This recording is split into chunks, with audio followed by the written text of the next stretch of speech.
A heartbroken community forced to say goodbye to a young footballer.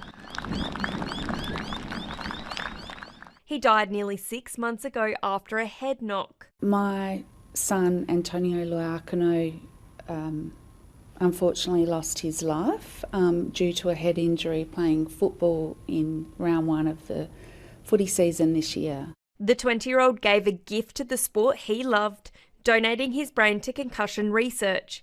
Now his mother is calling for better education and testing around head injuries. Concussion culture needs to change. We need to eliminate the stigma. One solution could be baseline testing, similar to a system being rolled out at Rostrevor College in Adelaide's eastern suburbs. This technology is already used in some schools and sporting clubs. The technology we've got tracks eye movements that have relevance to many, many different brain functions. So it means that we can test brain function in about 10 minutes. Once the base is established, patients can be tested again whenever they suffer a head injury. This sort of is consistent with the recent Senate inquiry in Australia in terms of looking at a national database and tracking concussions and brain injury much more carefully. The Senate inquiry had 13 recommendations. As well as better national record keeping, it calls for binding return to play protocols in sport. I hear a lot about concussions and stuff.